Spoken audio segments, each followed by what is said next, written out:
comes up again and he tells us, he's like, oh man, another great thing. You can put the token in the washing machine and push the little, so it's like, just a little slot thing. Slide push, it in.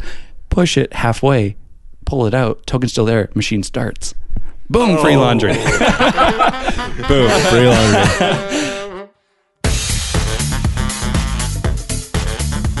Didn't we almost record with someone in a coffee shop? We should do that one time because I think it'd be hilarious to sit here with headphones on and be in a coffee shop, and then people around us are like, Who the fuck are these guys? We did do one. We went to Four Winds Brewing in Delta, and we interviewed one of the founders, and we're sitting there, and there's people coming in the door staring at us like, who the hell are these guys with microphones in a brew pub? Like, this makes no sense. It was really funny. We're in the tasting room of a brewery, and we're like, we're just talking to the guy who helped build all this. Like, don't worry about us. That's funny. I just listening to that, and I heard I could hear all the background noise. All the background noise. I wonder where they are. Yeah. We thought like, well, it wouldn't it be cool to actually talk to the guy in the tasting room, right? Because it's there. We're interviewing the brewery guy, so it makes sense. I feel like we should do more of that though, because we got a lot of free beer that day. I bet we got a lot. So maybe we should. Did they give you anything to take home too? Well, I went to go buy a growler afterwards, and they gave it to me for free. Yeah. Perfect. Yeah, the whole new bottle and everything they gave me, filled it up and everything. I was like, "Oh yeah." She's like, "Don't worry about it." I'm like, "I'm gonna be back very soon." Come and pretend. I should come with a microphone all the time. Yeah, I should just like start interviewing people for stuff.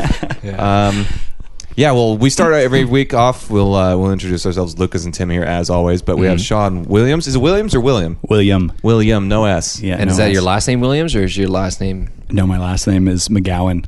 I was going to say, as sexy. Yeah, I was like, not as sexy. No, but you're almost like Scottish Sean William influence, Scott. Sean William That's Scott. a problem for me. Actually, I was searching online. I was doing a little SEO search on myself, and I was like, "Oh man, Sean Williams Scott's got the lockdown on this." Yeah. I actually just watched Goon 2 the other day. Nice. Wasn't as good as Goon 1. I don't even know what Goon But 1 or 2 series that it's Sean William Scott's in it. He plays an enforcer in like this fictional minor league hockey team called the Halifax Highlanders, and he's the goon basically. He just fights.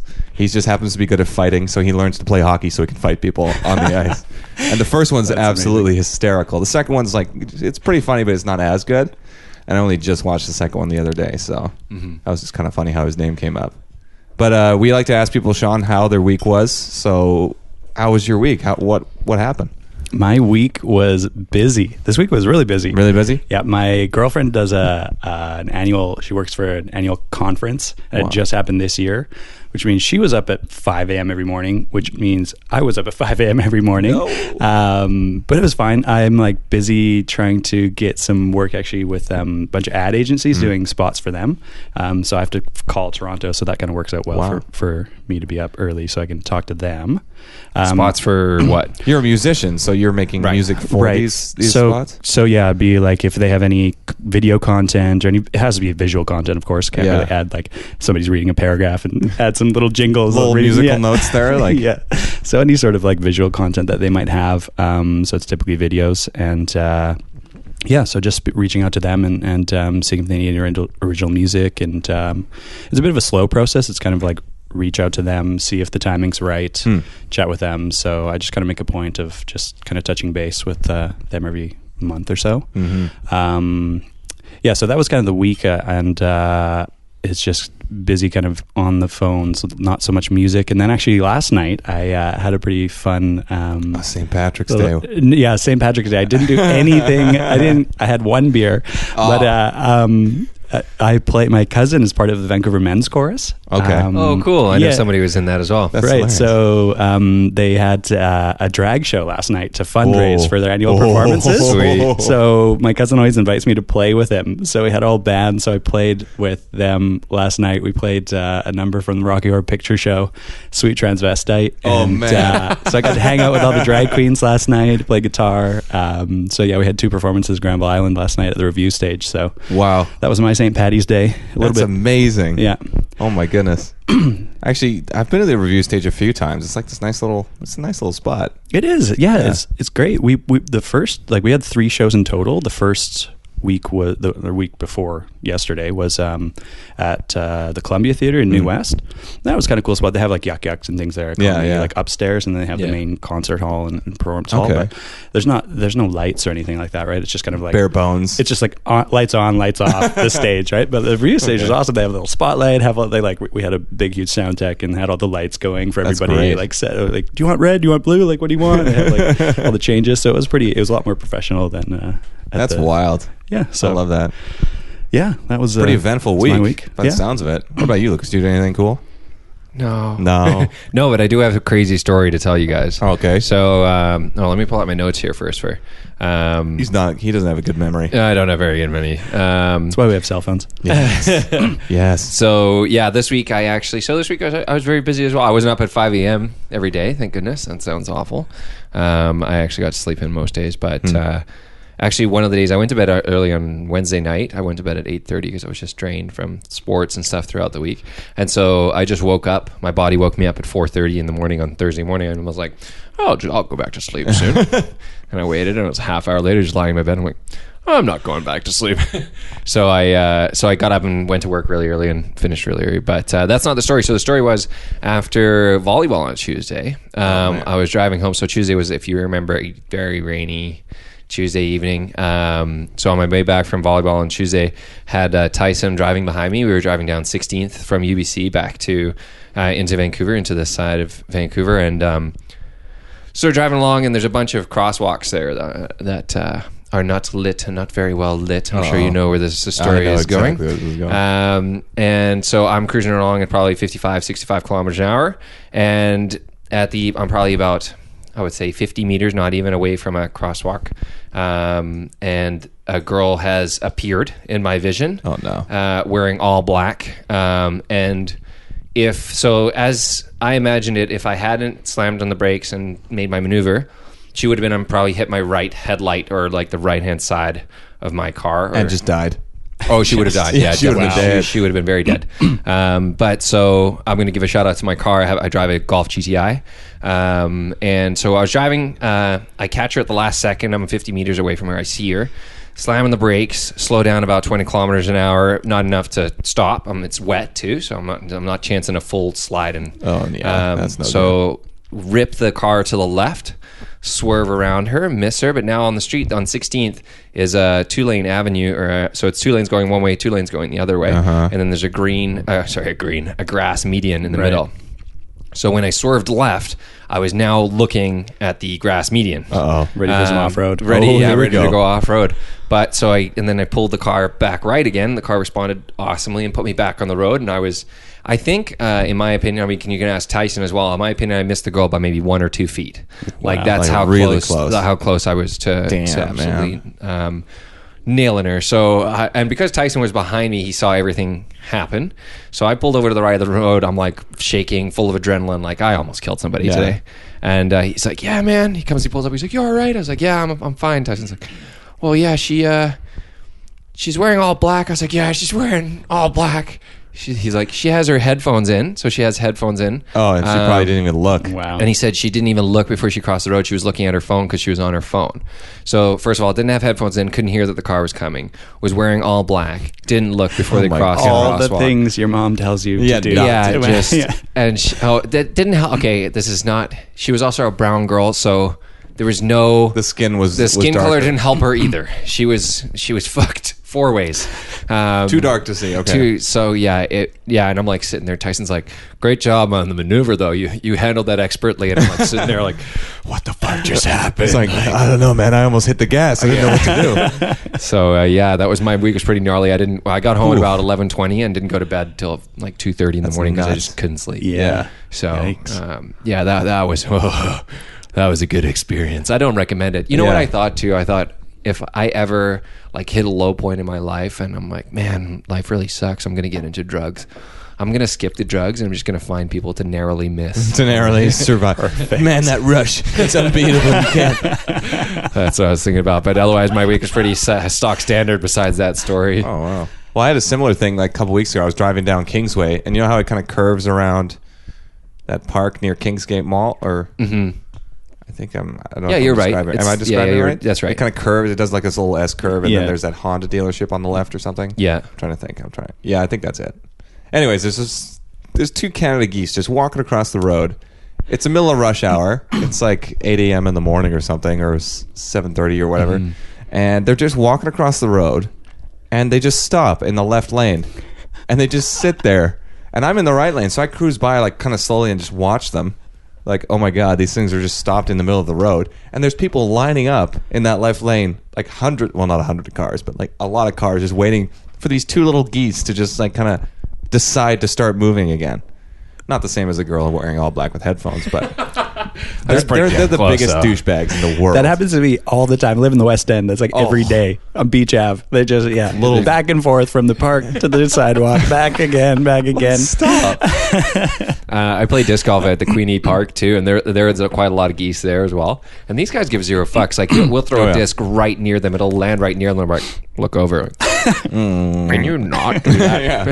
Their strength is that there's a billion of them, Right. so that if one of them dies, it doesn't really matter. No, Flock mentality. Exactly. Yeah. And apparently they get super agitated if there's like children nearby. So you've always got to be nice and careful that if they don't go full Canada Goose on you and start ripping you a new one.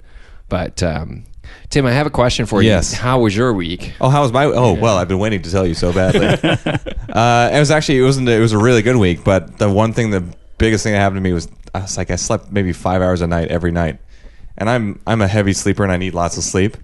So 5 hours might seem like, oh, you can do that. Like, that's fine. But for Tim, that doesn't work. So I did like Tuesday night, Wednesday night, Thursday night, and I think even a little bit of Friday. Was it an experiment? No. Were you trying? Yeah. What's like a juice? Why? Yeah. No, it's just the way it played out. Like Tuesday night, we were playing volleyball till super late, and then I only went to bed like 12:30, 1 o'clock, and then I had to get up really early the next morning because I had to take a road test. I got a new job as a tour guide, and I have to drive a bus. Which company? Land, Sea Tours and Adventures. Oh, man, so you see that's guys with, like, exciting. a blue shirt or whatever. That's going to be me. So I had to get my bus license. And on Wednesday was my road test. But before, they wanted me to go out and practice. So I had to be there at like 8:30, 8:45. So it was like 1 a.m. to like 7. So that's 6 hours. That's not too bad. But for Tim, oh my God, Tim needs more. Tim's been working at a restaurant. That's when it started. Tim has been working at a restaurant where I go to bed at 2 a.m. and wake up at 10. So I get up at that. That wasn't too bad. The first day's all right. You do that. And then it's Wednesday night. I ended up hanging out. I went to visit my girlfriend in Abbotsford and just staying at her place. Then we ended up staying really late. We had to wake up really early because she's a teacher, so she has to get up at like 6 a.m. to go to school to be there at like 7 a.m. Right. So I wake up and I'm like, oh my God, this is the worst. Then I have to drive back home, back to Vancouver. And so that was like already starting to compound a little bit. So then I stayed up really late again. Wednesday night, I don't know, or Thursday. Oh yeah, I had another volleyball tournament. I played that until about 11:30 or 10:30, 11 o'clock. And then I couldn't go to sleep because the adrenaline's pumping again. You've been playing volleyball for 2.5 hours. You're like, I can't do this. Had to wake up early again Friday morning because I was taking this ghost tour or like this ride-along tour with my company because we have to just pose as tourists and just go on the tour. So we had to be there. We had to be there as early as the tour guide. So we had to be there at 7:30 in the morning. So like again, I was up late till like 1:30 because of the adrenaline. Wake up at like 6 to go to work to be there at 7:30, and then so I was doing that tour all day until about 5 p.m. Then I had a shift at my old job, which I'm leaving now, but as a waiter. So I go there for like 6 hours until like 11:30 at night, and I'm just absolutely dead. And then I end up hanging out with my girlfriend again because she just finished her teaching practicum. So we ended up hanging out till like 2 a.m. and I was like, go to bed at 2 a.m. and then I woke up again at 6 because this woman doesn't. I don't know, like what she doesn't need sleep. She's like, on teacher hours. Teacher Man. That's how it hours. works. She wakes up at 6. I'm like, what the fuck is your deal? These kids don't need to be in school for another 3 hours. Yeah, so I end up going like I having to have the Saturday day off, and then like I go to work at 4 yesterday, and I am so tired. I was telling Lucas, like, this one person asked me for an Americano 3 times, and I was like, yeah, I'm gonna go get that right now. And then I finally bring it to her, and I'm like, you know what? I was honestly gonna drink this myself because I am falling asleep over here. So it was a great week. Like lots of stuff happening, lots of interesting things going on, but like I was just so beat, and I feel like I'm complaining about something that's not a big deal to most people, but for Tim, guys, you got to understand. I'm the same way. Thank God. So this week I was waking up for like 5 a.m., whatever, those 3 days. And I think the third day I got home and I didn't have anything to do in the evening. And I was like, I'm going to take a nap. It was 7 o'clock. I was like, I'm going to take a nap. It's going to be awesome. Set a half an hour timer, whatever. My girlfriend gets home and I am dead to the world. And I woke up the next morning at 7 a.m. Perfect. 12 hours. Oh, man. That's amazing. Whatever you're putting on Sean's mic, can you put it on mine? Because this guy sounds fucking good. He's got his little, he's got his nice, man. nice. You got a nice How voice. are you doing that? On the I could do this too. I think you guys sound good too. Oh, thank you very much. He was fishing for compliments. yeah. Oh, yeah. Just take a little. Nailed it. Let me throw that out there and just reel him in. Reel him in. No, I was thinking that when you were telling the story earlier, I'm like, man, I'm mildly attracted to his voice right now. It's like, when you hear a radio host voice and you're like, I do that guy. That guy smokes. He's got a nice voice. No, but for Sean, the reason we got you on here, you're a musician. You're a engineer, music producer, I guess I could say, and a composer. Yeah. That's what I want to talk to you about. You're a composer. You recently composed for a film, which is not something a lot of people can say. Like, what's that like? Oh, man. This one, probably, few people do film scoring, and then few people do this project of film scoring, which is madness. So do you guys know about this Crazy Eights Festival? No, tell us.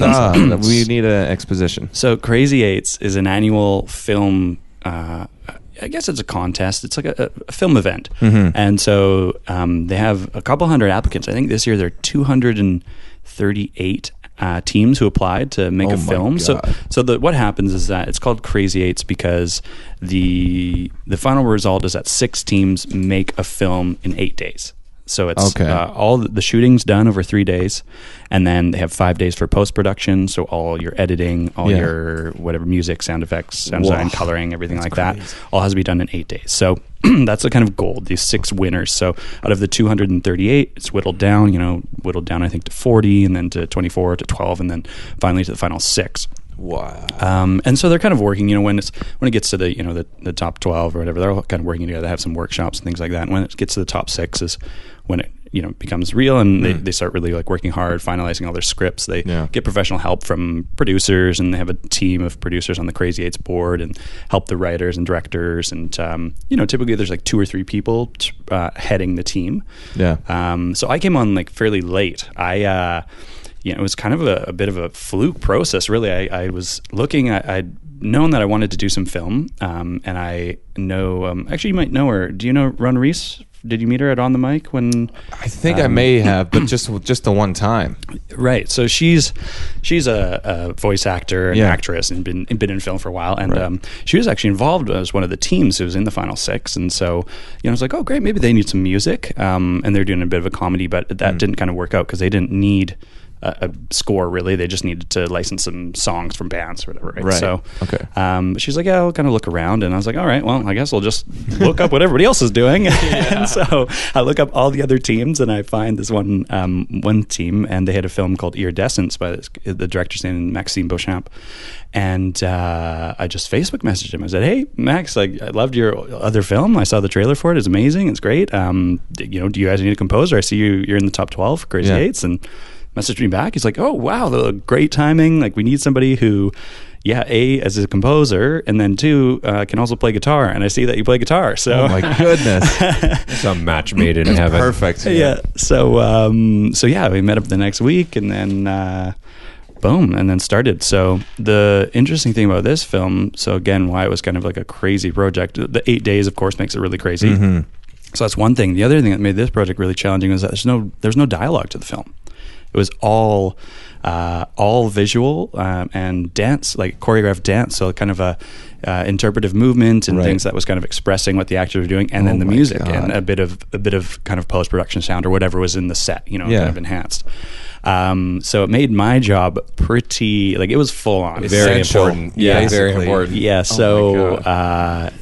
Fortunately I didn't have to cram it all into the 8 days. Yeah. I had a bit of time because they needed to choreograph, they needed to, of course, choreograph to music. So, Max and I got together and he said, okay, great. This is kind of what I'm expecting to dance. You have the actors dance too, so, and here's some reference tracks and things. Like if we can get as much music done before we start shooting, that would be great because then we can choreograph to the music and actually shoot to it. Yeah. So maybe 40-50% of the music was done before the shoot. Wow. Which I thought was more. I actually thought it was probably like 75% done. Yeah, and then you realize after the fact. Yeah, so I'm like, oh, perfect. This is great. Yeah, this is great. We're on top of this. Like 8 days. Oh man, I'm gonna be. That is no problem for sure. The first few days they're shooting, nothing really for Max. He's like, it's all good. Like we just need a few transition scenes. Like it should be fine. Yeah. I'm like, oh, well, this is easy. Like why is everybody stressing out about this crazy 8s thing? And then the third day after they finish shooting, the next day, he's like, Max like, okay, yeah. So let me sit down, let's have a phone call and just talk about what needs to get done.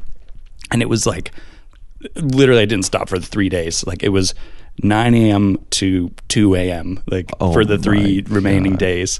That's where the crazy part came in for sure. Yeah. So I revoke my assumption that we were all good, and I understand now why it's called Crazy Eights, and it was insane. Stress levels at a maximum. Yeah. So is that festival, has that already been, the films have already been released, the festival's already happened? Or? Yeah, so the festival happened, I think it was February 24th as a screening. Okay. Which was also crazy. Yeah, Like, I imagine. but there was probably 1,700-1,800 people at the Center for Performing Arts. Have you guys ever been? I haven't been. That was the first time I was there. No. It's kind of a funny venue now. I think a church also uses the venue. I was going to say, isn't that the church one? Yeah, it is. Yeah. Yeah. Know do how concerts it works. there? Or? It's on Seymour. Is that the one on Seymour? Is that downtown? Or is it- Yeah, it's right across. I think it's on Homer actually, right Okay, across from the public okay. library. Yeah.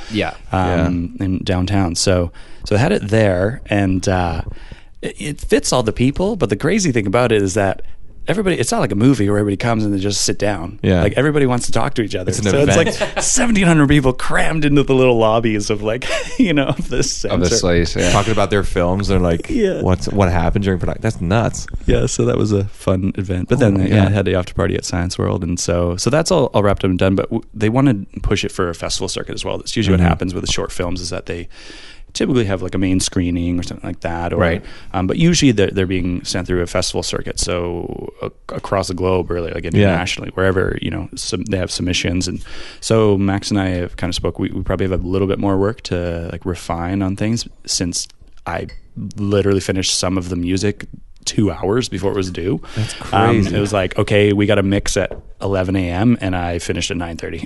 Oh, so, damn. And it was like, finished, you know what I mean? Like, quote unquote, like I got it as done. good as you could get in that time This frame. is all I got. Yeah. I was like, this is it. It's like, I could use more time, but I understand the concept, sir. Yeah. So, wow. That's the story of that. So the screening was February 24th, but is it available elsewhere at the moment or are they going to wait until after the festival?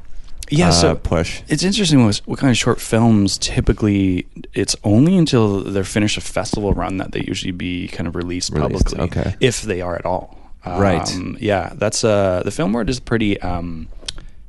It's not exclusive, but it's pretty like tight. You know what I mean? They don't want everyone's a little bit afraid of things leaking, and that's there's fair. and especially Crazy Eights also has some kind of copyright issues, because the producers of Crazy Eights essentially are responsible for the content as well. Okay. Do they own the content in the end, or how does that work? Yeah, I think it's split. I think it. To be honest, I don't quite know the entire agreement, but I think they do. Like, because in previous Crazy Eights festivals, some of them have been purchased. I think CBC's even purchased some of the films, and I think the Crazy Eights board perhaps owns a portion, and then a portion goes to the production and direction team of the film as well. But really, I have no idea. I'm down the ladder. I'm down the chain. You're a grunt. You do work. Don't ask questions. Sean, get back and do your music thing. Don't worry. Magic fingers. Yeah. So So I mean, I was lucky enough to get a few like clips that I can share on my website to kind of add to my portfolio. But aside from that, there's no place to watch the film as of yet, unless it hits the festival circuit and you go to a festival. Yeah. And it was called Iridescence, you said, or Era? No, that was the film that. The trailer that I saw. Oh, the trailer got me to contact Max. So Maxime's previous film. Exactly. This film was called Small Fish. Okay. And so the theme, or the kind of story of the short, was that there's a painter, a female painter named Lori. She has kind of been struggling with just every people have artist doubt, essentially self-doubt. Oh, yeah. The artist's curse. And so she is painting, and it starts off quite great. She's enjoying painting, and then just kind of realizes she goes to an art gallery and sell her paintings, and is realizing like, maybe I'm not so cut out for painting. Wow. And she sees her other friend named Valerie, and acquaintance and peer, and who's selling all her paintings, and kind of goes through this journey. Kind of just like. I guess that artist's journey of self-doubt and kind of realizing your own potential is often just letting go of that self-doubt. Yeah. You kind of realize that your skills are there, and you just kind of need to move through that. There's always that kind of growing process as an artist. So, and Max is also like a dancer and an artist himself. So, so you kind of like to tie that theme in, and That's really cool, because I think like anyone can relate to that, even if you're not an artist. Everyone's had those things where it's like, I don't think I can do this. Mm-hmm. Or like, you've always had that moment where you're just like, what I'm doing right now is not good enough, or something like that. Right?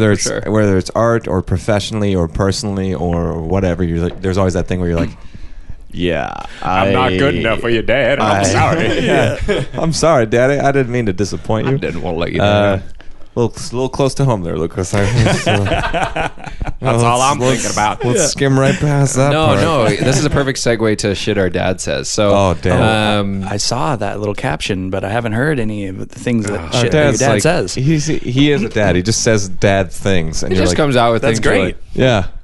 would you look at that? He said it out loud. He didn't think that. He didn't just think that. That just came straight to his mouth. There was no filter. No filter. Yeah. So this, we haven't done a podcast since International Women's Day. So I've been holding on to this one. 2 weeks ago. Yeah. I've been holding on to this one for a while. But so I got a text message on International Women's Day from our father, it wasn't one of those I got like in the middle of the day. It was the first thing I got when I woke up. Right. So it's like his first thought. He's like, I'm going to share this with the world. Click, click, click. And he's, oh man, this can give you. He was born in the 50s, like he's a baby boomer, maybe not so progressive. So he came out with this text message that reads, International Women's Day, huh? Does that make all the other 364 days Men's Day? Yeah, that sounds about right. Oh my God. Yeah, there's no filter on that one. Any feminist would agree with him. Like, that's what we're trying to fix, sir. That's what we're trying to. You're the fucking problem. He's always got this dark sense of humor, the way he looks at things. And he's always like, I'm just going to say it and see what happens. No holds barred. Yeah, exactly. It's pretty nice. I mean, he's a very sarcastic guy. And people say to me, I don't know about you, Lucas, but they always say, like, Tim, you're so sarcastic. I'm like, it's not my fault. I grew up in that environment. Raised on this. Yeah, I only know 2 forms of communication: sarcasm and bullshit. So I'm just that's all. Dad. I get bullshit from my mom, sarcasm from my dad. Yeah, perfect. What I was going to ask Sean is, does anything? So we always do a segment. We always ask people how their week was, and we always ask people what makes them angry. What Okay, so we are gonna go. Yeah, we're getting there. Yeah, All right, we're getting there. Because I got Tim. I know Tim. We can get it started if you want to think, unless you've already got one on the tip of your tongue. I don't have one. I was serious. Oh, Not many man, you're things such make a me nice that guy. angry. Maybe some inspiration will come your way very soon. Okay, Right, so Tim's one from a couple of weeks ago. So we went to see the Whitecaps game a few weeks ago, and in BC Place Stadium, it's very well laid out in terms of like, here's your section, here's where you should sit, and when you get to the doorway of a section, it's like left hand side seats 101 to 112. Right hand side seats 113 to 124 or whatever, right? And Tim got.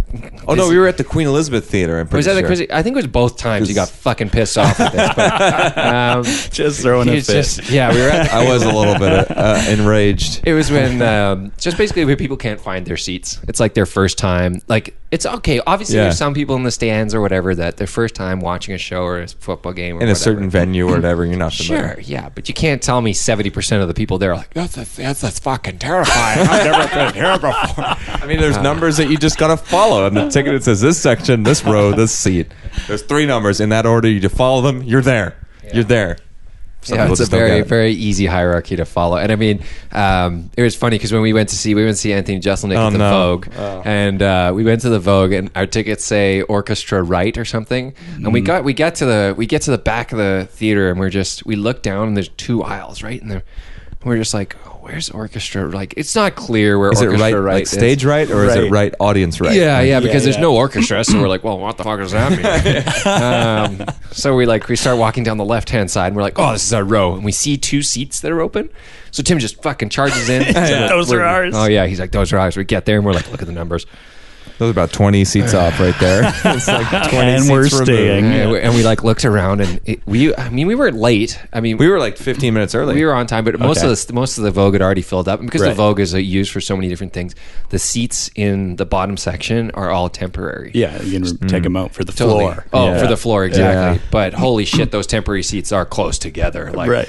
And It was tight. we had to walk by. I mean, we're not fat. Okay, I mean, don't look at me. We're not fat, but slender we guys. were squeezing by people to get. We're like, Really? sorry. And after they just seen sorry. us like balls in so confidently, they're like, these guys thought they were sitting here, these assholes. And then you Fuck have these to make two. your way out. Yeah, we had to go through the full Everybody. section to get to the middle, and then we had to go through the other section to get back out to the other aisle to get across to the others, That to our is- actual row. Is frustrating. What also? Okay, yeah, they always have orchestra or dress circle. What is dress circle? I don't know what I've dress never circle heard means what at that all. is, no. Have you heard Orchestra that makes before? sense, but I think I was at the QE or something like that, and came and I was like, all of a sudden they're like, yeah, you got to go up to the 3rd floor. I'm like, I thought I was on the floor. What? How does dress circle? Yeah. All I am imagining when you okay. say dress circle is a group of people standing in a circle getting dressed. getting Like, dressed. Yeah. It's like some sort of weird or like circle it's jerk. old Like, Shakespearean thing where that's what the actors used to change costume or something. Like, I Yeah. don't know. Who knows? But, somehow I got backstage passes. I'm sitting in the dress circle. yeah. Yeah, they probably never used to be seats. And they Yeah. were like, well, yeah, we can make a bit of extra cash if we actually make some seats there. The Right actors might here. have no place to change, but Yeah. Well, That's like super I even fair. had something just before I parked my car in the garage just underneath the building, like literally an hour ago, and I took my phone out I was trying to sync my Bluetooth contacts or whatever with my car, and it slipped out of my hand. It fell down the seat, and I was like, oh crap. And Lucas was like had just come back, and he was like walking up to the car behind me. I'm like bending under the seat. I'm like yelling to myself. I'm like trying to get this phone from underneath the car seat. I couldn't because it was wedged in between the seat and the center console. And I spent like a good not 5 minutes, but like 3 or 4 minutes trying to get this phone out there while Lucas is just standing there quietly, like, don't piss him off. Because I'm like I was like, what's get this? Yeah, to give you some like context, I walked up and I'd seen him like fiddling with the car. Right. But I didn't even have to hear anything. I could feel he was angry. I could just sense it. Like this aura was coming off of him where he's like, don't fuck with me. Because I'd moved the seat forward and then back and then forward again to try and get this phone out, but it was wedged so perfectly that I couldn't see it and I couldn't reach it. I couldn't feel where it was, and I was like, I don't know where it is. Finally, I get it. I have to like flick at it and like slowly flick it out of the gap, and managed to get it out. But it was like there was a point where I was losing my goddamn mind. Man, Olympic event. It was. It was. That's a good way to put it. Hey, Sean, you're a nice balancing, calming presence here. Tim and I were just like, I'm pure rage. Yeah, I am gonna say, pure maybe rage. this angry questions. It sounds like is Tim's kind of filler for the. So usually, Yeah, we should get few a triggers therapist there. on the podcast Yeah, for sure. I think it was literally the reason we started this segment was because Tim had just, well, I fucking did this today. Well, this and that week- today, I had to kill that person. Yeah. There's only one outlet. Well, now with the podcast, it's like I make an active effort in trying to remember these things that piss me off. Right. Like the Right. theater thing, or this thing this morning where it's like, I got to remember this so I can talk about it later. That's it. Probably not a healthy technique. Well, I mean, keeps you present, perhaps. I suppose it Right. does in a way. So do you find any rage, or is your life rage free at the moment? Right now, I don't. I don't know have what much you could rage do, bottling Sean? up. You know Do you have could do. advice for I more do have rage some- in my I life? have- oh man, you know what? Let me tell Think you. about all the things that piss you off about your girlfriend.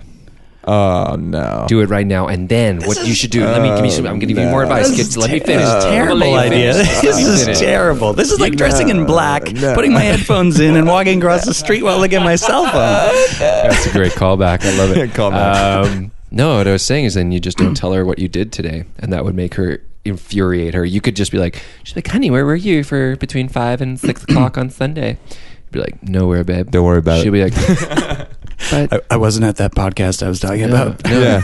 Oh, you already told me about you're going to a podcast. You're sleeping with some other girl. I'm not doing that at all. bet, like, you you're didn't being say. very aloof right now. You I don't didn't say understand. it. Sorry. Okay, I got one thing though, not about my girlfriend, but okay, about good. our living situation. You know what I do hate paying for? Laundry. You know, I hate paying for laundry. Yeah. That drives me nuts. Like the coin operated situation. Yeah, but I have a few hacks. Do it. Oh no! Let's hear it. Put on a string. So we have almost like that. So we have these stupid machines that don't take coins; they take tokens. Oh, that's Oh, messed okay, up. excellent. The worst. And we have. It's a small building. There's 12 units. There's 12 apartments. Okay. And it's tiny. It's right. Like it's small. It's 2 floors. There's one guy we can get the tokens from. He's never home. Ever. And you like leave notes on him, you text him, he never gets back to you. He's like, What? he's a nice guy, but he's just so aloof. You know what I mean? He's just one of those guys that's just going on his own, like his own thing. Like, Why is he responsible for the tokens? exactly. I don't know. So we've befriended our neighbor. He lives across the hall. He's awesome. He's Yeah. not a musician. Like he's the same age. He's great. And so Tom comes over. He's like, "Oh man, I found out the best thing. I have the best news." I'm like, "What? What's up?" He's like, "I was on a Tinder date and I talked about it. I was talking about our building and our laundry or something. I don't know how he got on this conversation. What? I don't know who's talking about their laundry machines on the Tinder date. I want to know his moves. Yeah, This exactly. guy. But anyways, thank God for Tom. So he's like, "Well, thank God for this girl." She's like, they sell those tokens online." I'm like, "You got it." He's like, "Are you serious?" She like pulls it up. So you can buy these tokens. We have to buy these tokens for $2 a piece for a token, right? You can buy these tokens. We got them online for 30 cents each. Nice. So we Let's Bulk order. go. Yeah. So we bought a whole bunch of these tokens. So we bought like 100 of them or something. So we have that. And then what we also have, we noticed Tom has very nailed it on the laundry. If it weren't for Tom, Lisa and I would be just paying out the fucking laundry, I man. just imagine this Tom sitting there during his days like a notepad. He's like, how can I fuck this building? So funny. So he comes up again. He tells us, like, "Oh man, another great thing. You can put the token in the washing machine and push the little, so it's like, just a little slot thing. slide Push, it in. right? Push it halfway, pull it out. Token's still there. Machine starts. Boom, free laundry. Boom, free laundry. So my hate for paying for laundry is slowly dissipated over These are real life over the hacks that year actually work. of us living in this apartment. So That's fantastic. Yeah, that's like real life hacks that actually, not like these clickhole / BuzzFeed life hacks that you always read about. yeah, a little How to bit improve more your research life. intensive. But Yeah. This Tom guy is just, like I said, sitting there with a notepad, a calculator. I don't know why he needs a calculator, but it's there. And he's Yeah. doing Oh, yeah, that. for sure. You should start your own little token black market where you can sell. You buy them for 30 cents a piece, sell them for $1, where you're still undercutting. Yeah. But you're earning yourself 70 cents on the dollar. Undercutting the local competition. Yeah.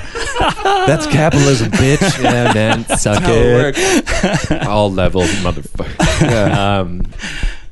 I was watching. I was actually thinking now while you were telling that story. I was looking. So you have a bit of a red beard, Sean. I do. It's Was the your hair? McGowan. Was your hair ever It's the Scotsman. red or no? No, this is just your beard. pretty. My hair was more blonde like when I was young. Right. That happens. Yeah. Yeah. Like And Tim. then- Tim had very, very, very I blonde, had bleached hair. blonde hair when I was a kid. me too. Mm-hmm. Little But not blondie. anymore. Not anymore. But I've discovered. I mean, this is coming from somebody that they told me that. So ginger-haired people, gingers, generally can get sunburnt from exercise. Oh. What do you mean sunburnt from exercise? I'm glad you I asked. have. So my girlfriend is not full ginger, but she's redhead. Right. And her best friend is definitely ginger. Like and we were just freckles talking and about everything, and we were just talking about gingers getting sunburnt last night. Oh my God. we were talking, So I'm the reason really I say it curious is about that this. if you ever see like if your girlfriend's friend or your girlfriend, Yeah. if when they work out or do some intense cardio, in general their skin will flare up, like they'll get very red, Right. so they'll essentially get sunburnt from the inside. And That's hilarious. Yeah, essentially because I mean, yes, I will get red when I've been working out, but it will Yeah. take like an hour and a half of intense cardio, and I'll be red for 12 minutes, and then it'll Yeah. dissipate. Right. Gingers, they're red for the rest of the day. It's like, what did you do this morning? Like, what happened? Oh, I just went outside for a walk. Like, that's what happens, right? And so I was thinking about that more, and I was like, it basically turned into a tomato I wrote, and I was like, my theory is that they get sunburnt from the inside out, reverse sunburn. This adds a lot of validity to the Nick Swartzen character from Benchwarmers, the guy who eats the sunscreen. Oh man, this is over my head. Because he never goes, okay, in the movie, basically this character He's never goes outside. terrified of the sun, basically. He's terrified of the sun. He never goes outside and he eats sunscreen. Like, it's so weird. That's how he copes. So it's just literally just pouring out of his. Oh yeah, that's why it's like, yeah. you prevent sunburn from the inside. That's genius. Yeah, these Benchwarmer producers and writers were on the next fucking level. Yeah, Well, this is the same it. as like a little while ago. I was talking to someone who's redheaded, and I was saying, yeah, when I get burned, I come back just no tan, nothing, just white, same as before, like same No pale change. skin. Yeah. No change. I think it's like my mom's a ginger. Maybe it's because I have the ginger gene in my blood. It doesn't happen to you. Like I don't think. No, that's I get a problem. tan like a You black get- person. you get Yeah, tan. yeah, you can tell, even though like you're not dark. I'm You're still like, super like Tim. I think pale. Tim and I are like the same. Like I definitely Yeah, you guys have same fair way. skin for Like, You sure. get the Yeah. pale. Yeah. You know, I'm sun hat. Give me an umbrella to sit Yeah. on the beach. Like I am. Yeah. There is no way I'm You guys going have out any there. blankets? No, I don't want to sit on them. I want the blankets on top of me. Yeah, Exactly. pretty Oh, much. the Yeah. burns hurt, and then there's no payoff at the end. No There's nothing. payoff at all. Oh well. I don't know how that skipped me though, because I'm like, I went to Australia. Well, I did get so I got burnt. I got burnt in the funniest way. I got burnt on my eyelids. I mean, it's not funny. that's but, just ironic. I fell asleep in the sun and I got burnt to my eyelids. Right. So for the next 2 days, blinking sucked. but yeah, as soon as the sunburn went away, I was like golden brown, like Looked Yeah. like you were wearing eyeshadow for Oh, the rest of that. Instagram model worthy. Like, ooh yeah, Duck like face on. Oh, my duck face was in full effect. Would you guys want some more beer? Yes, yeah, please. that was delicious. Was it the sour one? Whatever that one was. Yeah, whatever. It was great. Man, when I was living in Australia for a year also, and well, I don't know if you're living for a year there, anyways, but I was in Australia, and yeah, okay, that's a terrible Australian accent. I'm not going to try. And I got the worst patterns of sunburn ever when I was there. So quick, it's like 10 minutes. You're out in the sun. It's like, poof, and now I am a red and white striped zebra. Well, there's summers. It's like Yeah. 35 to 40 degrees every day. It's ridiculous. Unbelievable. And I mean, it gets hot in Canada, but not that hot. And there's always, like with Vancouver, there's that moisture aspect. You're right by the ocean. You can just go for a dip if you need to. Yeah, But in Australia, that place is just designed to kill people. it really is. Yeah, the animals, the heat, Mhm. just all of it. Whoever the creator was, he's like, frick this place in particular. This place can just die in a fire. And I learned when I was down there that the hole in the ozone is Right. right over Australia. So they don't sell sunscreen that's less than SPF 40. Really? Yeah, it's like Yeah. SPF 40 plus. This is hilarious. I brought SPF 15 down, and I was out with some people from my hostel, and we were out on the beach. And then somebody's like, "Does anybody have sunscreen?" I was like, "Yeah, I got some sunscreen right here." And I like brought out my SPF 15. And they're like, "What the fuck, Canada?" Like, Like This is sunscreen, not not gonna work. tanning lotion. yeah, this is gonna We're do not nothing. here to bronze ourselves, okay? We're here to not die. Yeah, I don't want melanoma. but that was a nice thing, that like it's here. It's like kind of not cool to wear sunscreen. People are like, I don't need sunscreen. Right. Like, whatever. In Australia, they're like, man, you're an idiot. Yeah. Like if you're like, I don't need sunscreen, like, okay, I'll see you when you're dead. It's Yeah. life preserving. Yeah. Like the hottest people on the beach are the people who were just lathered in white cream. And you're like, that is a hot person. Yeah. yeah, exactly. Well, it's like with in the 2022, I think it is. They're going to do the World Cup this year, and then the next one, 2022. It's going to be in Qatar, which is literally a desert. Yep. And deserts are typically hot, I would imagine. Are they? It's like heard an that. average I've day heard that there's before. 45 degrees Celsius. That's an average summer day. And they use slaves too. Don't forget that. They use apparently they use slave labor to build all the World Cup stadiums. Really? Not a fun place, I've heard. Huh. I have friends who live in Qatar, actually. Well, there's a lot of like Doha. expats from Yeah. Western They're countries. yeah, they're working on the stadium right now, actually. Actually, I haven't heard from them in a while. I don't know. I wonder how they're doing. Yeah, like Middle East, they get a lot of expats, like Dubai especially. Because Like, they pay so much. yeah, they pay. They get so it. Yeah, yeah. You find like a bunch of like Europeans, Americans, Canadians all living there, contracting out, and you're like, why would you? Oh, the money's pretty good. Yeah, And, exactly. I mean, it's hot as balls, but I suppose whatever. And if you're doing a contract, you're there for 8 months. You make your moolah and then come back for Yeah. 4. Yeah, that's pretty good. It's actually weird because I worked at a radio station briefly here in Vancouver. I worked for Rogers Media, and one of the guys in my department, one of the other producers, he was let go at the same time I was. Like they cut half the department. He and I were gone, and he got a job at a don't know, it was a Virgin radio station or something in Dubai. And I was like, how do you hear about this job? Like, how does this come down the pipeline where you can just apply for a job in Dubai? I think he's still there, if I remember right. A lot, yeah. I think a lot of people go and they don't come back. Yeah. Dubai just eats them. The money's pretty good, and I think it's just like they've always got stuff going on, like events, places like One Big Party, from what I understand. But I don't know much about it. A little crazy for me, I think. I think I'd like to go there one day just to check out, because apparently it's like very new. Yeah. Everything's made out of glass. Like, that was one of Trevor Noah's jokes. He came here. We went to see Trevor Noah. Oh, you did? Yeah, nice. He's like, Vancouver, everything here is made out of glass. Yeah. They're like, should we use bricks or no? Yeah. More glass. Yeah, no, it's cool. If you guys check, if you look out the window there, you can see that. Oh, look at that's the new Vancouver house, right? I don't know what it's called, but it was featured in the Georgia Straight or something, one of the newspapers this week. Right. That building is like, it's hovering over the Granville Street Bridge. It is, yeah. Which is crazy, and it's literally, if you drive by it, it's cubes. Yeah. That's all it is just a bunch of cubes. It looks like someone just stacked boxes. Featured in there for our affordability crisis. Something like that, yeah, probably. Kind of a cool design, though. In the West End, are you living in a one bedroom in the West End? We live in one bedroom. Yeah. It's like 100-year-old apartment. It's and the rent is $3,000. Yeah. It's perfect. It's very affordable. It's actually $2,999. Yeah. Yeah, I mean, it's a good location. We're like a couple blocks up from English Bay. Oh, we're like nice. Pretty much like you can walk to the beach in 30 seconds, which is awesome. Yeah, it's cool. It's funny. We lived in. So I was mentioned to you just I came in. Like, I used to live down the road, and we had a place there, which was amazing. It was $800. It was like 1,000 square foot apartment. It was like the apartment of this that just doesn't exist anymore. You know, like we just like happened upon it. It was like kind of one of those apartments. A friend of a friend's like, oh hey, like this place is coming available. We're like, oh my god, yes, take all my money. Yes, but then we got rent evicted. Yeah, classic. Yeah, so we're gonna just keep the rent. Yeah. Rent's now triple. I mean, it was okay that we ended up like kind of coming out all right, like on the deal. Like they were. I actually don't know why they did this, but they wanted to keep everybody kind of satisfied. They didn't want any bad media. They knew, I think, that everybody was paying peanuts for the rent, and that a lot of us are like myself, like a musician who has no money. So I think they knew that and knew that like we didn't have anything else to do except make a stink about it. So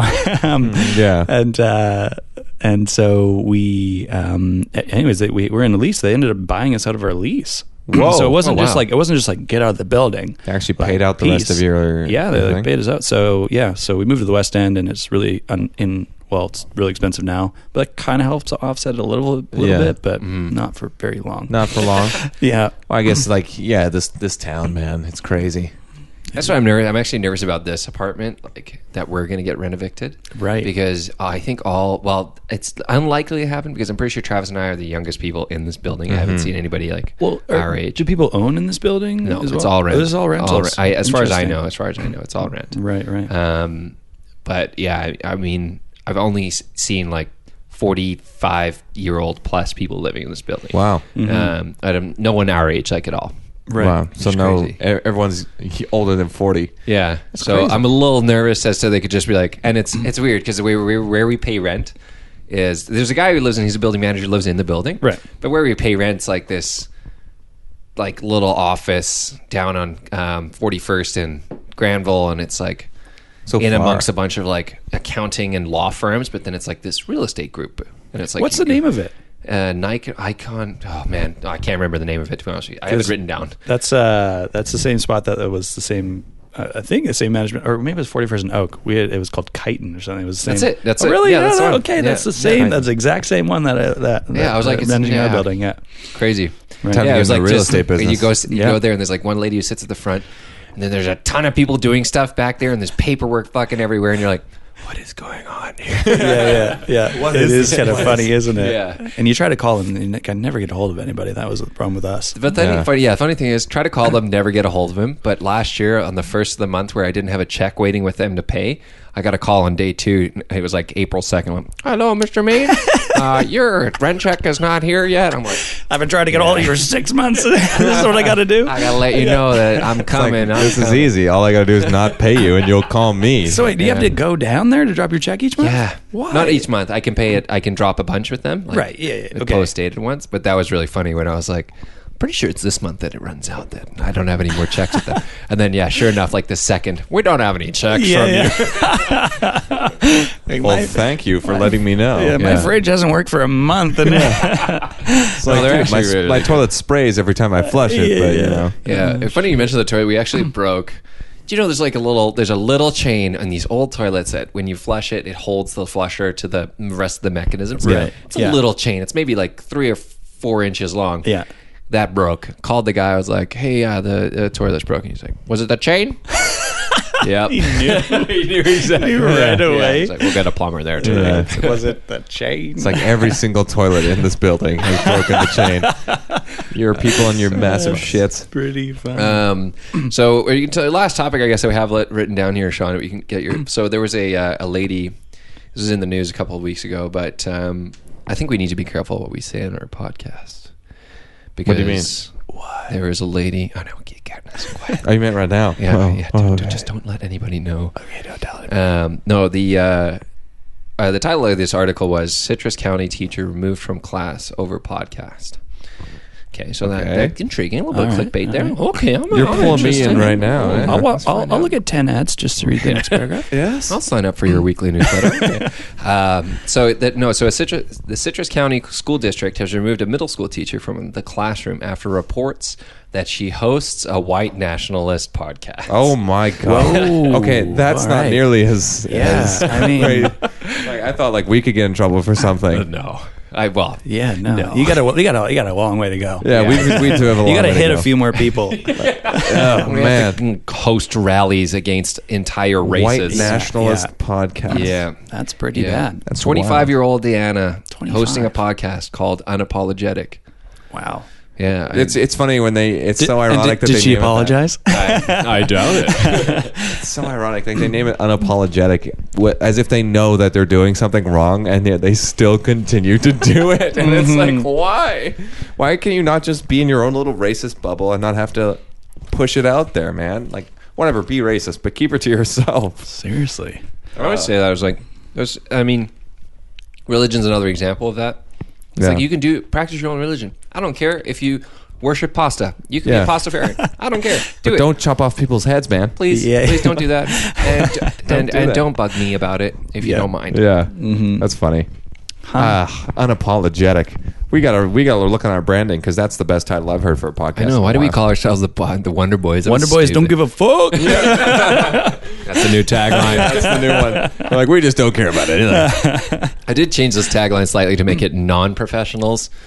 I thought unprofessional sounded stupid, and that's why it was funny. Maybe you got to go back. Change the tagline. Unprofessionals. Yeah, unprofessionals on unhealthy living. Because I mean, we always get that question. Like Sean, you asked us, "Oh, what's your whole deal? What do you guys talk about?" Nothing. I mean, stuff. Anything. There's stuff. Yeah, I think it works well because like we'll come in with maybe one direction, like, oh, we want to talk about the film that you worked on and the Crazy Eights Festival, and then we ended up talking about some white nationalist podcast and pastafarians. Like, it seemed to work out pretty well. Yeah, I think that's good variety, right? Yeah, that's it. Can we plug this beer? Because I like this. I like this beer. So we'll plug the beer that we were drinking. So I brought 2 kinds of beer. We have one left here for you guys. We'll let you try it before you leave, Sean. But so the first one we were drinking was called. It was from Strange Fellows, and it's a pale ale, a sour pale ale, and it's called Popinjay. So that's the way. That's the one you guys are drinking. I got to Strange Fellows to get my growler filled up, and I looked at the board and I was like, that one looks weird. Let's take that one. I'll take the weird shit. Thank you. Well, yeah, exactly. So that one. And then the other one we have is from Postmark, which is a raspberry ale. Mm-hmm. So I'll let you guys can try that before you guys head out. But so what do you think of what was your honest take on the Strange Fellows there? Strange Fellows, the sour one. The sour kind of started out, I was like, I'm not really sure if I like this, but it kind of grows on you. I like it now. I love it. Yeah. I love sour beers. Sours are my favorite. Have you been, Popinjay, have you been to Storm? They have an amazing sour too. I haven't been to Storm. They have this amazing. I think it's called like Flanders Sour or something like that. Anyways, there you go, Storm. Someone else you can pay me later. Storm, there's so many breweries in Vancouver now. It's crazy, man. All these Vancouver breweries just You're like, try this. I was like, I don't know if I have enough time. Yeah, I know. But for beer, I will do it. I will do it for the beer. Yeah, exactly. Yeah, and I enjoy that they're all really kind of close to each other, and more like they stuck to that East one Van district, side. Yeah. And but have you ever done the Port Moody crawl? No, I have. pretty- My cousin lives out there, and he's saying, "Oh yeah, come, we'll do a little pub crawl," but I haven't quite made it. There's three breweries that sit right next to each other on one street, and then 2 streets down, there's another 2 breweries or something. Right. It's I really like what is Yellow Dog or Yellow Dog's Yeah, one. Yellow yeah, Dog's it's great. yeah, Yellow Dog's money. And then what is it? Twin Sails is out there as well. I think they're out there as well, and then my God. Moody's or something. I can't remember. That's the other. yeah, Moody okay. Ales or I don't know. Yeah. Something like that. But the problem is, beer's great. But having a beer is like eating 16 tacos. Like it's a lot. And I was thinking, I was like, over the winter, I was like, put on a bit of like, I was a bit doughy. I was like, oh man, I'm fit, I'm in shape. It's good. But then like Tim even like poked me a couple weeks ago. He was like, poked my belly, and I was like, all right, what are you doing that for? That depressed the skin a lot more than I expected it would. Yeah, I was like, oh, God. Tim, where'd your finger go? But it's just attributed to beer. Like, I love having beer, and I love drinking it. And go out for dinner, I'm like, what's the first thing I'm looking at? It's what kind of beer they have there. It's like, exactly. Just got to be careful. Just look after yourself. That's an unprofessional guide to unhealthy. That made me think about something. I went to a brewery a couple weeks ago, and we ordered a pizza with the beer that we got. And the pizza came on, it wasn't a plate, it was literally a chunk of wood. So it was like a small tree trunk that had been sliced into a plate-sized piece of wood. Dish thing. And the pizza just came on this piece of wood. Right. Obviously, they'd cured the wood and made it so there's no splinters, and that it's, they can clean it and whatever. And it made me think of there's this thing on the internet where it's like, we just want plates. Whereas people who just take pictures of food that's served on anything but a plate. Wait, that exists already? Yeah. It's an Instagram account. It's called We Just Want Plates. Yeah. That's amazing. It's incredible because you see, there's never restaurants that they're always changing this delivery system or breweries, and it's like, can you just bring it on a plate? That would be fine with me. Or for a pizza, just bring it on a pan, or a pizza dish, pizza board or whatever. Yeah. But it was just a chunk of wood that had literally been sliced out of a tree, and I was like. You didn't even take the bark off, man. The bark is still on here. Is that a termite? Exactly. It's it was still eating. There's a woodpecker attached to it now. It's so that was an interesting experience, but the beer was good. So made up for it. Huh. I'll just overlook the rest of that. Well, the beer was good. The beer was good. How was your St. Patrick's Day? The beer was good. The beer was good. And also the sluts. Wait, what? I mean, the ladies. That's Halloween. That's Halloween. But St. Patty's Day is Slut Central.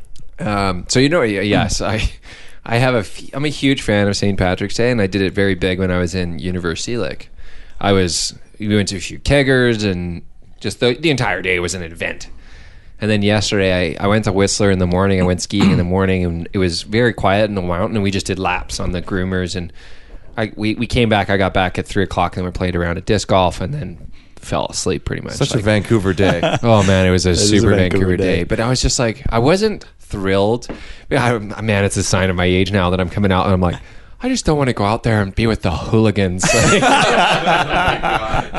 Yep. Well, now you got you got 18-year-olds or 19-year-olds who were born in 1999 or 2000. In 2000, yeah.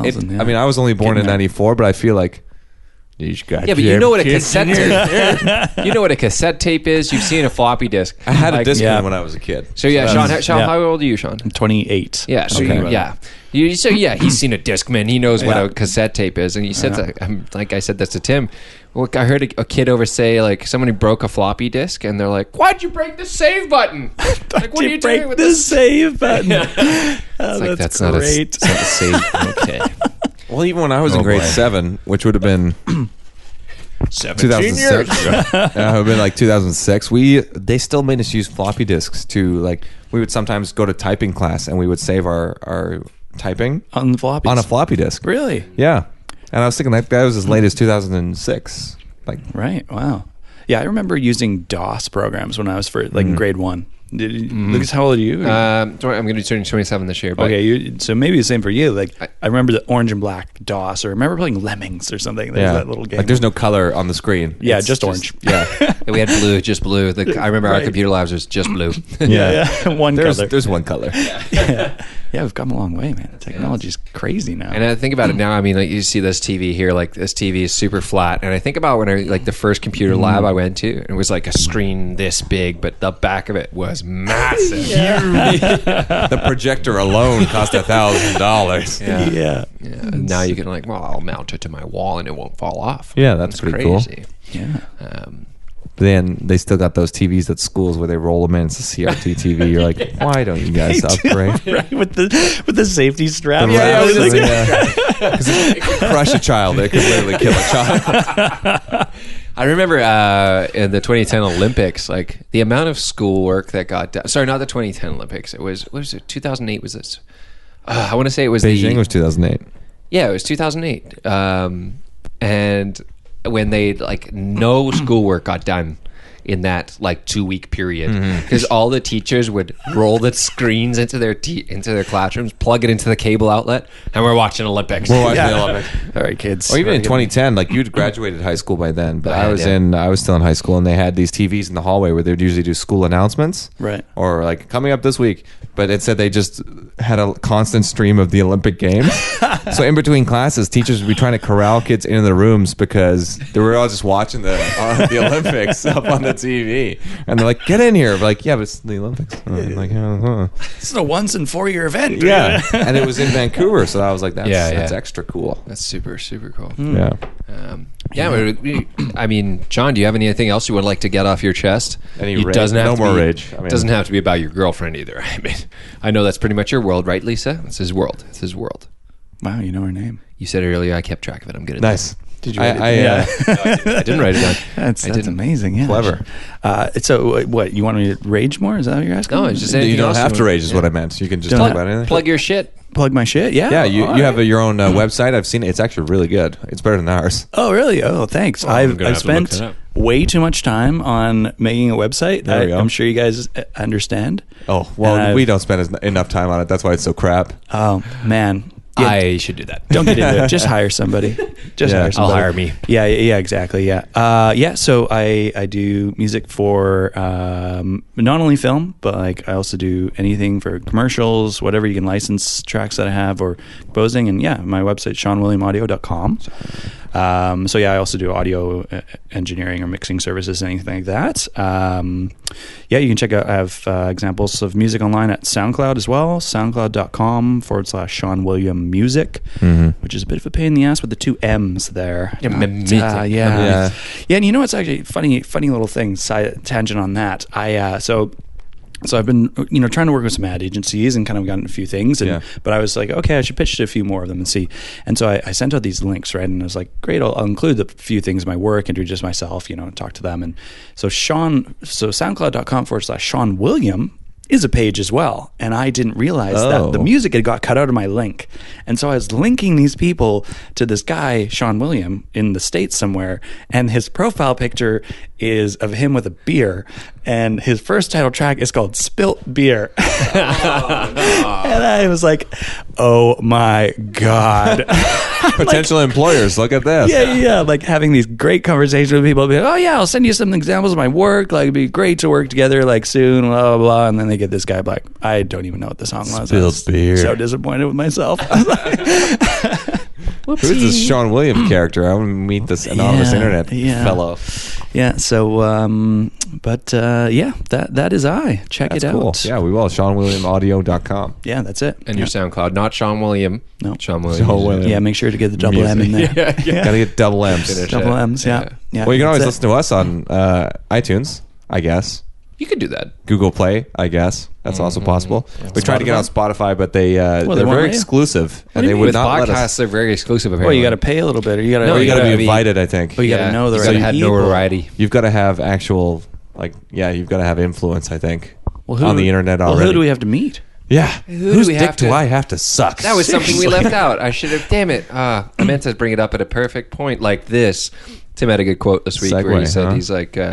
If it fits in your mouth, suck it. I said that. It happened in volleyball, and for some reason, someone said something about it. It fits in my mouth. I was like, well, if it fits in your mouth, you might as well suck it.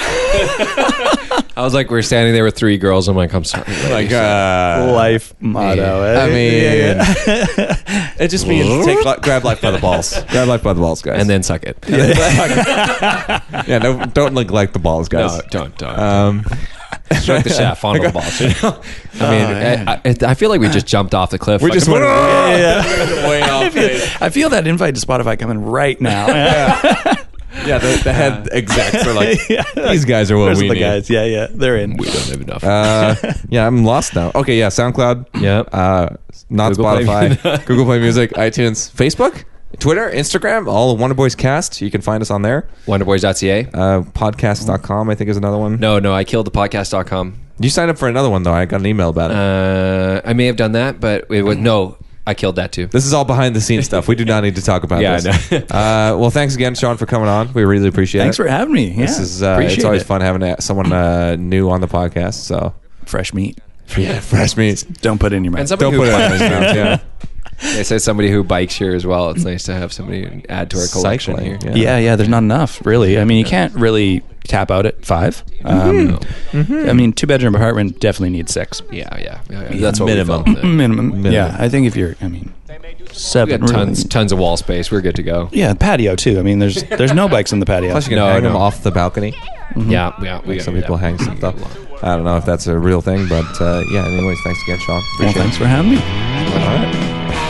How'd you do? I see you've met my faithful hand-in-hand. He's just a little brought down because when you knocked, he thought you were the candy man. Don't get strung up by the way I look. Don't judge a book by its cover. I'm not much of a man by the light of day, but by night I'm one hell of a lover. I'm just a sweet transvestite from transsexual Transylvania. Let me show you a rhyme and maybe play you a sign. You look like you're both pretty groovy. Or if you want something visual that's not too abysmal, we could take in an old Steve Reeves movie. I'm glad we caught you at home. Could we use your phone? We're both in a bit of a hurry. Right. We'll just say where we are, then go back to the car. We don't want to be any worry. Well, you got caught with a flat world. How about that? Well, babies, don't you panic. By the light of the night, it'll all seem alright. I'll get you a satanic mechanic. I'm just a sweet transvestite from transsexual Transylvania.